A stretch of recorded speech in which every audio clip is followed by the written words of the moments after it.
Meski sempat padam akibat diguyur hujan, titik api baru di lahan gambut Palangkaraya, Kalimantan Tengah kembali muncul. Areal lahan terbakar berdekatan dengan pusat rehabilitasi orang hutan Nyaru Menteng. Dan beginilah kondisi kebakaran lahan gambut dari udara yang terjadi di Trans Kalimantan Poros Selatan, Kecamatan Bukit Batu, Palangkaraya, Kalimantan Tengah. Lahan terbakar hanya berjarak sekitar 3 km dari pusat rehabilitasi Yayasan Borneo Orang Utan Survival atau BOS. Arus selalu lintas dari dan ke kota Palangkaraya dibuka satu arah lantaran api mengenai Menara Sutet. Tim gabungan Satgas Karhutla Kalimantan Tengah yang tiba di lokasi langsung melakukan proses pemadaman. Hanya 2 jam berselang api padam. Babin Kamtipmas Bukit Batu Kota Palangkaraya mengatakan kebakaran lahan diduga sengaja dilakukan oleh oknum tak bertanggung jawab.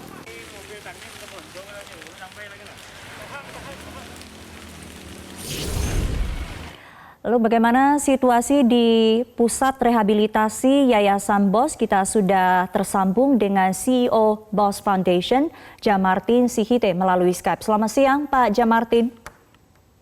Selamat siang Pak. Ini kebakaran jaraknya sangat dekat, 3 km dari pusat rehabilitasi Yayasan BOS. Seperti apa dampak yang sudah mulai dirasakan orang hutan yang ada di sini? Sebenarnya kemarin beberapa hari yang lalu itu jaraknya sudah sangat dekat, hanya kira-kira 1 km dari pusat rehab kita. Sama masyarakat untuk memadamkan apinya.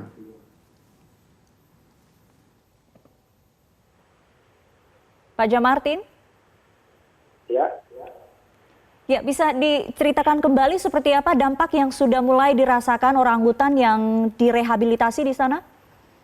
Ya, kebakaran lahan ini kan sudah berjalan beberapa lama.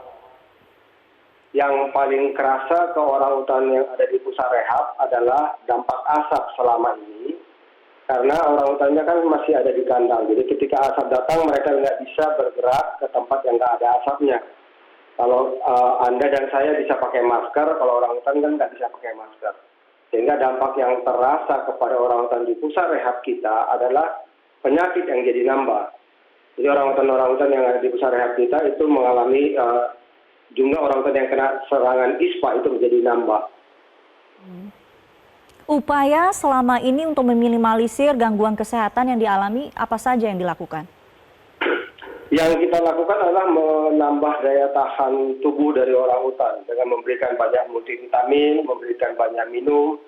Itu yang kita lakukan. Menutupin dari asap adalah hal yang nggak mungkin. Beda dengan manusia. Nah, beberapa orang hutan kita juga dapat treatment khusus, memberikan inhalasi, nebulizer untuk yang sudah kena penyakit. Baik. Untuk aktivitas orang hutan di luar ruangan apakah juga dibatasi, Pak Jamartin?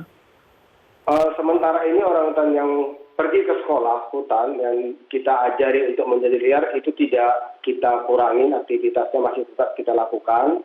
Hanya pemantauan terhadap kondisi kesehatannya yang kita intensifkan. Aktivitas tetap berjalan seperti biasa. Baik, Pak Jamartin, Anda tadi katakan jaraknya sudah sangat dekat 1 km dari pusat rehabilitasi. Apakah ada rencana untuk mengevakuasi orang hutan ke lokasi yang lebih aman? Pertanyaannya mungkin menjadi sangat sulit kami jawab, karena dengan jumlah 300 orang hutan di pusat rehab kami, nggak ada tempat yang bisa menampung orang hutan sebanyak itu. Sehingga yang kami akan lakukan adalah bertempur melawan api. Pilihan kami hanya ada satu, api yang mati atau kami yang mati. Jadi hanya itu yang bisa Yayasan BOS lakukan? Ya, dengan 300. Ancamannya seperti apa Pak Jamartin? Persoalan yang terbesar di kebakaran gambut, api di permukaan bisa mati, tapi di bawah permukaan api bisa menjalar.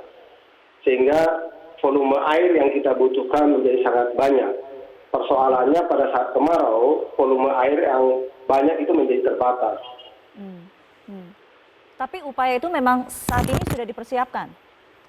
Kita sudah persiapkan, jadi di sekitar lahan pusat rehab kita sudah punya beberapa puluh sumur resapan sumur tempat penampungan air, dan kita juga sudah punya beberapa puluh sumur bor, sehingga kalau api mendekat kita akan menggunakan air dari sumur bor itu untuk melawan apinya. Pilihan kita nggak banyak, hanya itu. Baik, terima kasih Pak Jamartin Sihite, CEO Yayasan BOS sudah bergabung bersama kami di Metro Siang.